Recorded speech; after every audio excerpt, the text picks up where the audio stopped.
One story ২১ লেবীয় পুস্তক ১ থেকে ২২ অধ্যায়। নৈবেদ্য, যজ্ঞ, বলিদান, পুরোহিত ও পবিত্রতা। এখন লেবীয় পুস্তকে আমরা প্রবেশ করছি। যারা বাইবেল পড়েছেন তাদের জন্য লেবীয় পুস্তকটি কঠিন ও জটিল হতে পারে, যার ফলে অনেকেই এটিকে বুঝতে কঠিন বলে অভিহিত করেন। তবে যদি আমরা এটিকে ওয়ান স্টোরি হিসেবে দেখি, বিশেষ করে ঈশ্বরের প্রতি ঈশ্বরের লোকদের ভালোবাসা, ঈশ্বরের জনগণের সাথে সম্পর্ক এবং যীশুখ্রিস্টের মাধ্যমে সেই সম্পর্কের পুনঃস্থাপন এই মূল বিষয়ে মনোনিবেশ করি, তবে এটি মোটেও কঠিন নয়, কারণ ঈশ্বর ধারাবাহিকভাবে অবিচলভাবে এই কাহিনীটি বলেছেন। লেবীয় পুস্তকে ঈশ্বর ঘোষণা করেন, আমি প্রভু, যিনি তোমাদের মিশর থেকে বের করে এনেছি তোমাদের ঈশ্বর হওয়ার জন্য। তাই তোমরা পবিত্র হও, কারণ আমি পবিত্র। লেবীয় ১১ অধ্যায় ৪৫ পদ। এবং লেবীয় পুস্তকে ঈশ্বরের লোকদের পবিত্রতার বিষয়ে কথা বলেন। যাত্রা পুস্তকে ঈশ্বরের লোকেরা মুক্তি লাভ করেছিল এবং যাজকদের রাজত্ব ও পবিত্র জাতি হিসেবে প্রতিষ্ঠিত হয়েছিল। এখন লেবীয় পুস্তকে ঈশ্বর দেখাচ্ছেন কিভাবে ইসরায়েল একটি যাজকীয় জাতি এবং পবিত্র বংশ হিসেবে ঈশ্বরের সাথে সহবাসী জীবনযাপন করতে পারে। সুতরাং লেবীয় পুস্তকটি ঈশ্বরের জনগণকে পবিত্র করার জন্য ঈশ্বরের আগ্রহকে বহন করে। ইসরায়েলীয়দের অন্যান্য জাতিগুলির থেকে ঈশ্বরের কাছে পৃথক এবং আলাদা হতে হতো। ঈশ্বরের জনগণকে ঈশ্বরের সাথে চলার জীবনযাপন করার জন্য প্রথমে সেই পাপগুলো দূর করতে হতো, যা ঈশ্বরের থেকে তাদের বিচ্ছিন্ন করে। সুতরাং পবিত্র হওয়া মানে পৃথক এবং বিচ্ছিন্ন। তাদেরকে অন্যান্য জাতিগুলির দেবদেবী এবং মূর্তিগুলোর থেকে ঈশ্বরের জন্য আলাদা হয়ে থাকতে হতো। নৈবেদ্য, যারা ঈশ্বরকে বলি প্রদান করত তারা তাদের সামর্থ্য অনুযায়ী গরু, ভেড়া, ছাগল বা পায়রা এবং বলির প্রকার অনুযায়ী শস্য নিবেদন করত, কিন্তু সেই বলিগুলো অবশ্যই কলঙ্কহীন বা নিখুঁত হতে হতো। এটি সকল পুরানো উৎসর্গ, যোগাযোগ উৎসর্গ, পাপ উৎসর্গ এবং দোষ উৎসর্গ এবং শস্য উৎসর্গকে শুদ্ধ ময়দাতে নিবেদন করতে হতো। নিখুঁত বলি প্রদান শুধু বলির ব্যাপার ছিল না, এটি ছিল হৃদয়ের বিষয়। বলি থেকে প্রাপ্ত মেদ বা চর্বি এবং রক্ত কখনো খাওয়া উচিত ছিল না। এছাড়াও বলিতে খামির ও মধু যুক্ত করা যাবে না এবং লবণ থাকতে হবে, যা চুক্তির প্রতীক। কিন্তু ঈশ্বর বলিদানের ব্যাপারে দুঃখ প্রকাশ করে বলেছিলেন, পুত্র তার পিতাকে সম্মান দেয় এবং দাস তার প্রভুকে সম্মান করে। যদি আমি পিতা, তবে আমার প্রতি সম্মান কোথায়? যদি আমি প্রভু, তবে আমার প্রতি ভয় কোথায়? তোমরাই সেই যাজকরা যারা আমার নামের প্রতি অবমাননা প্রদর্শন করছো, অথচ তোমরা বলছো আমরা কিভাবে তোমার নামকে অবমাননা করেছি আমার বেদিতে অশুদ্ধ খাদ্য প্রদান করে। কিন্তু তোমরা বলছো আমরা কিভাবে তোমাকে অশুদ্ধ করেছি? তোমরা বলছো যে প্রভুর মেজ অবমাননীয়। যখন তোমরা অন্ধ পশু বলি প্রদান করো, তা কি অন্যায় নয়? যখন খোঁড়া বা অসুস্থ পশু বলি প্রদান করো, তা কি অন্যায় নয়? এগুলো তোমাদের রাজাদের কাছে দাও, সে কি খুশি হবে? সে কি তা গ্রহণ করবে? যজ্ঞ বা উৎসর্গ ৫ প্রকারের বলি ছিল। এর মধ্যে শস্য বলি বাদে পুরানো উৎসর্গ, যোগাযোগ উৎসর্গ, দোষ বলি এবং পাপার্থক উৎসর্গ কিছু পার্থক্য ছিল। তবে সকলেই মূলত গরু, ভেড়া এবং ছাগল, যা দগ্ধ করা হতো। বলি প্রদানকারী ব্যক্তিকে বলির মাথায় হাত রেখে তার পাপ স্থানান্তর করতে হতো। তারপর বলি দিয়ে তার রক্ত গ্রহণ করতে হতো এবং দগ্ধ বেদির চারপাশে সেই রক্ত ছিটাতে হতো। এরপর বলির চামড়া ছাড়িয়ে টুকরো টুকরো করে কেটে মাথা, চর্বি, অন্ত্র ও পা সহ বলিটি পোড়ানো হতো। বলির সবচেয়ে বড় অর্থ হল মুক্তিপণ। এর রূপ আলাদা, তবে বলি প্রদানকারী ব্যক্তির পাপ বলির উপর সঁপে দেওয়া হতো এবং বলি প্রদানকারী ব্যক্তির বদলে বলিটি বলিদান হয়ে যেত এবং ব্যক্তি প্রায়শ্চিত্ত লাভ করত। প্রায়শ্চিত্তের বলি ছিল অনিচ্ছাকৃত পাপের জন্য ক্ষমার একটি উপায়, তবে ইসরায়েলীরা তাদের পাপ ও বলি পুনরায় করত। পাপের জন্য স্বীকারোক্তি এবং বারবার পাপ করা বন্ধ করার ইচ্ছা ছিল না, এবং বলি তাদের দৈনন্দিন জীবনে আনুষ্ঠানিক একটি অংশে পরিণত হয়েছিল। তাই সদাপ্রভু ঈশ্বর দুঃখ করে বলেছিলেন, তোমাদের কোনো পশু উৎসর্গ আমার দরকার নেই। ভেড়া ও মোটাসোটা পশুর চর্বি দিয়ে পুরানো উৎসর্গ যেন আমার গলা পর্যন্ত উঠেছে। গরু, ভেড়ার বাচ্চা ও ছাগলের রক্তে আমি কোনো আনন্দ পাই না। তোমরা যে আমার কাছে উপস্থিত হয়ে আমার সব উঠান পায়ে মারাও, এ তোমাদের কাছে কে চেয়েছে? অসার উৎসর্গের জিনিস তোমরা আর এনো না। তোমাদের ধূপ জ্বালানো আমার ঘৃণা লাগে। অমাবস্যা, বিশ্রামবার ও ধর্মীয় সভা, তোমাদের পাপের দরুন আমি এই সব সভা সহ্য করতে পারি না। উৎসর্গ ও বলি থেকে শুরু করে যাজক পর্যন্ত। আবাসতাম্বুর নির্মাণের পূর্বে এবং যখন হারন ও তার বংশধরদের যাজক হিসেবে প্রতিষ্ঠিত করা হয়েছিল, তখন ঈশ্বরের জনগণ নিজেরাই বলি প্রদান করতেন, যেমন কইন ও হেবল, নোহ, অব্রাহাম, ইসাক এবং যাকব করতেন। সুতরাং বলি বা অর্গের থেকেও গুরুত্বপূর্ণ ছিল যিনি বলি প্রদান করতেন তার চরিত্র, কারণ নিখুঁত বলি নির্বাচন, সময়, পদ্ধতি এবং বলি প্রদান প্রক্রিয়া সবকিছুই যাজকের দ্বারা নির্ধারিত ও পরিচালিত হতো। এই জন্য ঈশ্বর কয়ীন ও হেবেলের প্রথম বলির সময় বলেছিলেন তিনি শুধু হেবেলের বলি গ্রহণ করেননি, বরং তিনি হেবেল এবং তার বলি উভয়কেই গ্রহণ করেছিলেন। তদ্রূপ তিনি শুধুমাত্র কয়ীনের বলি গ্রহণ বলেননি, বরং তিনি কয়ীন এবং তার বলি উভয়কেই গ্রহণ করেননি। কিন্তু যখন বলিদানের জন্য আবাসস্তম্ভ তৈরি করা হলো এবং যাজকদের সেই বলিদানের নেতৃত্বের দায়িত্ব দেওয়া হলো, তখন যাজকেরা সেই গুরুত্বপূর্ণ দায়িত্বটি পালন করতে শুরু করলেন। যাজক বা পুরোহিত। আবাসস্তম্ভ নির্মাণের পর বলিদানের নেতৃত্ব নিষ্কলঙ্ক বলির প্রদানকারী ছিলেন যাজকেরা। যেমন বলি নিষ্কলঙ্ক হতে হতো, তেমনি যাজকেরাও নিষ্কলঙ্ক হতে হতো। এর জন্য ঈশ্বর মোশিকে বলেছিলেন, তুমি হারুনকে পবিত্র পোশাক পরাবে, তাকে অভিষিক্ত করে তাকে পবিত্র করবে, যেন সে আমার যাজক হিসেবে সেবা করতে পারে। তার পুত্রদের নিয়ে এসে তাদেরকে আলখাল্লা পরাবে। তাদের পিতাকে যেভাবে অভিষিক্ত করেছ সেভাবেই তাদের অভিষিক্ত করবে, যেন তারা আমার কাছে যাজক হিসেবে সেবা করতে পারে। তাদের এই অভিষেক হবে তাদের বংশধরদের মধ্য দিয়ে স্থায়ী যাজকতার জন্য। তবে তারা পবিত্র বা নিষ্কলঙ্ক ছিলেন না, তাদের ভুল ত্রুটি ছিল। প্রথম মহাযাজক হারুন বাছুরের মূর্তি তৈরি করেছিলেন এবং নাদব ও অবিহু, যারা হারুনের প্রথম এবং দ্বিতীয় পুত্র হিসেবে মহাযাজকতার পূর্ণ দায়িত্ব নিতে যাচ্ছিল, তারা পুড়িয়ে দেওয়ার বেদির জন্য অনুমোদিত নয় এমন আগুন ব্যবহার করায় ঈশ্বরের আঘাতে মারা যান। পরবর্তী প্রজন্মেও ছিল যাজক এলি এবং তার পুত্র হফনি ও পিনহস, যারা ঈশ্বরের বলিদানকে অবজ্ঞা করেছিল। যাজক হিসেবে নিয়োগ পাওয়ার পর হারুন যে প্রথম বলি প্রদান করেন তা নিষ্কলঙ্ক বলি ছিল, যেভাবে ঈশ্বর মোশিকে আদেশ দিয়েছিলেন, এবং ঈশ্বর পুরানো উৎসর্গ, যোগাযোগ উৎসর্গ, দোষ উৎসর্গ ও পাপার্থক উৎসর্গ গ্রহণ করেছিলেন। কিন্তু তার পরপরই হারুনের পুত্র নাদব ও অবিহু পাপ করেছিল। নবীদের গ্রন্থে বলা হয়েছে যে যাজকেরা ক্ষমতার অপব্যবহার করেছে, মিথ্যা কথা বলেছে, দুষ্ট কাজ করেছে, লাভের জন্য শিক্ষা দিয়েছে, পবিত্র স্থান অপবিত্র করেছে এবং আইন লঙ্ঘন করেছে এবং ঈশ্বরের নামকে অবজ্ঞা করেছে। যীশু খ্রিস্টর নিখুঁত উৎসর্গ, বলিদান এবং যাজক বলিগুলো এবং বলিদানগুলি নিখুঁত ছিল না, যাজকরাও নিখুঁত ছিলেন না। তাই যীশু খ্রিস্ট ঈশ্বরের মেষশাবক হিসেবে নিখুঁত বলি হয়ে এলেন এবং নিজেই নিখুঁত যাজক হলেন। ক্রুশের বেদিতে নিজেকে পূর্ণ বলি হিসেবে সমর্পণ করলেন, যাতে পৃথিবীর পাপের জন্য প্রায়শ্চিত্ত হয়। বাইবেলে বলা হয়েছে, বলি ও অর্ঘ্য, দগ্ধ বলি ও পাপ বলি তুমি চাওনি এবং সেগুলিতে তোমার সন্তোষ নেই, যদিও তারা বিধি অনুযায়ী প্রস্তাবিত ছিল। তারপর তিনি বললেন, এই তো আমি এসেছি তোমার ইচ্ছা পালন করতে। তিনি প্রথমটিকে সরিয়ে দ্বিতীয়টিকে প্রতিষ্ঠা করলেন এবং সেই ইচ্ছার দ্বারা আমরা একেবারে যীশু খ্রিস্টের দেহের বলিদানের মাধ্যমে পবিত্র হয়েছি। প্রতিদিন প্রতিটি যাজক দাঁড়িয়ে তার ধর্মীয় কর্তব্য পালন করেন। বারবার তিনি একই বলি প্রদান করেন, যা কখনোই পাপ মুছতে পারে না। কিন্তু এই যাজক যখন সকল সময়ের জন্য পাপের জন্য একেবারেই বলি প্রদান করলেন,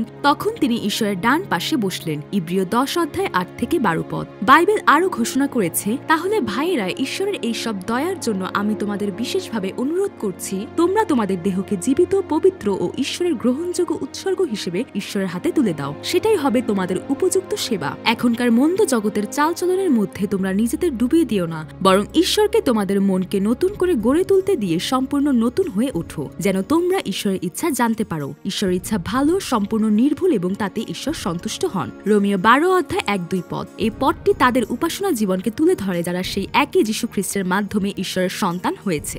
শুদ্ধ ও অশুদ্ধ প্রাণী। ঈশ্বর শুদ্ধ এবং অশুদ্ধ, কি খাওয়া যায় এবং কি খাওয়া যায় না তা আলাদা করে জানান, এবং তিনি বলেন, আমি প্রভু তোমাদের ঈশ্বর, নিজেকে পবিত্র করো এবং পবিত্র হও, কারণ আমি পবিত্র। এমন কোন প্রাণীর মাধ্যমে নিজেকে অশুচি করো না যা বুকে ভর দিয়ে চলে। আমি প্রভু, যিনি তোমাদের মিশর থেকে বের করে এনেছি তোমাদের ঈশ্বর হওয়ার জন্য। সুতরাং পবিত্র হও, কারণ আমি পবিত্র।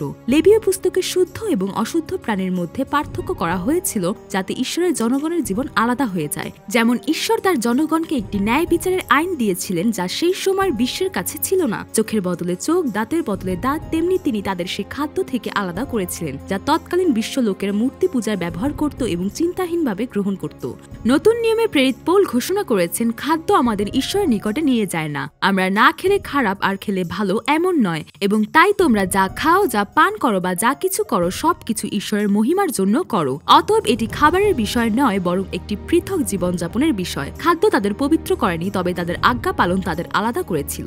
যাজক তাকে সূচি ঘোষণা করবেন। অর্ঘ্য এবং বলির চেয়ে বেশি গুরুত্বপূর্ণ হলো যারা বলি প্রদান করে এবং যারা বলিদানের তত্ত্বাবধান করে। সুতরাং যদি যাজক নিষ্কলঙ্ক হন, তবে অর্ঘ্য এবং বলিও নিষ্কলঙ্ক হতে পারে। লেবীয় পুস্তক এখন যাজকের বিধান, যাজকের নিয়োগ এবং যাজকের প্রথম বলি পার হয়ে শুদ্ধ ও অশুদ্ধ প্রাণীর বিষয়ে অগ্রসর হয়, এবং একটি সন্তানের জন্মের পর একজন নারীর শুদ্ধতা নির্ধারণের গল্প ও চর্মরোগের শুদ্ধতার সিদ্ধান্ত গ্রহণের গল্প বলে। যাজক চর্মরোগ পরীক্ষা করতে পারে পারেন এবং তাকে সূচি বা অসুচি ঘোষণা করতে পারেন। যাজক যদি একে সূচি ঘোষণা করেন তবে তা সূচি, এবং যদি তিনি কাউকে অসুচি ঘোষণা করেন তবে তা অসুচি। যখন যাজক প্রায়শ্চিত্ত করেন তখন পাপের ক্ষমা হয়। আমরা যীশু খ্রিস্টের দ্বারা ক্ষমাপ্রাপ্ত হব, যিনি এমন এক নিখুঁত যাজকের মতো আসবেন। একজন সন্তান জন্মদানকারী নারী সূচি কিনা তা আদিপাপ সম্পর্কিত, এবং যখন কারো জীবনকালে চর্মরোগে আক্রান্ত হয় তা তার কর্মপাপের ফল। তাই তা যাজকের মাধ্যমে শুদ্ধ করা যেতে পারে, সেই নিখুঁত যাজক যীশু খ্রিস্টের মাধ্যমে। প্রভু এই আদেশ দিয়েছেন। ঈশ্বর শুধু যাজকদের নয়, বরং মোশির মাধ্যমে ইসরায়েলের সমস্ত বংশধরদেরও আদেশ দেন। যে কোনো ইসরায়েলি ব্যক্তি শিবিরের ভেতরে বা বাইরে যদি একটি গরু, ভেড়া বা ছাগল নেয়, তবে তাকে প্রথমে সেই প্রাণীকে সমাবেশ তাম্বুতে আনতে হবে এবং ঈশ্বরের সম্মুখে আবাস তাম্বুর সামনে বলি হিসেবে অর্পণ করতে হবে। অন্যথায় সে লোকদের মধ্য থেকে বিচ্ছিন্ন হবে। এমনকি যদি প্রাণীটি মাঠ থেকে ধরে আনা হয়, তবুও বলিটি আবাসতাম্বুর দরজায় এনে যাজকের হাতে দিতে হবে, যেন এটি ঈশ্বরের কাছে যোগাযোগ উৎসর্গ হিসেবে নিবেদন করা যায়। ঈশ্বর আদেশ দিয়েছেন সেসব বলি আবাসতাম্বুর সামনে করা হবে, কারণ যদিও ইসরায়েলীয়দের দেহ মিশর থেকে বেরিয়ে এসেছিল, তাদের জীবনযাপনের মধ্যে এখনও সে পুরনো বলিদানের অভ্যাসের চেতনা ছিল, যা তারা অশ্লীলভাবে করত। ঈশ্বর বারবার তার জনগণকে রক্ত না খেতে বলেন, কারণ জীবনের শক্তি রক্তে রয়েছে, এবং তাদেরকে বলিদানের পর প্রাণীর রক্ত পান করার যাজকীয় আচরণ পরিত্যাগ করতে বলেন। তাই ঈশ্বরের জনগণ হিসেবে এখন তারা পূর্ণভাবে ঈশ্বরের সেবা করবে। আমি প্রভু তোমাদের ঈশ্বর। ঈশ্বর আবার মোশির মাধ্যমে বললেন, আমি তোমাদের প্রভু ঈশ্বর। তিনি বললেন, তোমরা যেন মিশরে যেমন কাজ করা হয়, যেখানে তোমরা বাস করছো তেমন করো না, এবং যেখানে আমি তোমাদের নিয়ে যাচ্ছি সেই কনানে তোমরা যেন সেই কাজ আর না করো, এবং সেখানে কনানীয়দের প্রথা অনুসরণ করো না। আমার বিধি মান্য করো এবং আমার আদেশগুলো অনুসরণ করতে সাবধান হও। আমি তোমাদের প্রভু ঈশ্বর। আমার আদেশ ও বিধি মান্য করো, কারণ যে ব্যক্তি সেগুলো মান্য করে সে তাদের মাধ্যমে জীবন লাভ করবে। আমি প্রভু। এবং যা বারবার বলা হয়েছে তা পূর্বেই বলা হয়েছে, মূর্তি পূজার জন্য পশু ধরে আনা এবং রক্ত পান করার প্রথা অনুসরণ করবে না, এবং নিকট আত্মীয় সম্পর্কের মধ্যে বিবাহিত সম্পর্ক স্থাপন করবে না। মাসিক অবস্থায় কোনো নারীর সাথে যৌন সম্পর্ক স্থাপন করবে না। প্রতিবেশী স্ত্রীর সাথে যৌন সম্পর্ক স্থাপন করবে না। সন্তানদের মোলক দেবতার কাছে অর্পণ করবে না এবং তাদের আগুনের মধ্যে পার করবে না। একই লিঙ্গের সাথে যৌন সম্পর্ক বা সমকামিতা স্থাপন করবে না। পশুর সাথে যৌন সম্পর্ক স্থাপন করবে না এবং নিজেকে এই কাজগুলোর দ্বারা অপবিত্র করবে না। যেমন জাতিগুলোকে ঈশ্বর বের করে দিয়েছেন কারণ তারা এই কাজগুলির দ্বারা অপবিত্র হয়েছিল এবং সেই ভূমি অপবিত্র হয়েছিল এবং সেই ভূমি তাদের বের করে দিয়েছিল, সেভাবেই যদি ইসরায়েলীয়রা একই কাজ করে তবে ভূমি তাদেরও বের করে দেবে। ঈশ্বরের জনগণ হিসেবে জীবনযাপন করবে, কারণ ঈশ্বর এখন তাদের ঈশ্বর এবং তারা ঈশ্বরের জাতি যারা ঈশ্বরের জন্য নিবেদিত। পবিত্র হও, কেননা তোমার ঈশ্বর পবিত্র। ঈশ্বর আবার মোশের মাধ্যমে বললেন, পবিত্র হও, কারণ আমি তোমাদের প্রভু ঈশ্বর পবিত্র। বলা হয়েছে, জাতিদের মতো নিকট আত্মীয় সাথে অপরাধমূলক সম্পর্ক স্থাপন করো না। পিতামাতাকে সম্মান করো, বিশ্রামের দিন মান্য করো এবং দেব দেবীদের ও মিথ্যা বস্তুতে মনোযোগ দিও না। যখন ঈশ্বরের কাছে যোগাযোগ উৎসর্গ দাও, সেটি এমন ভাবে দাও যেন তিনি আনন্দ সহকারে তা গ্রহণ করেন।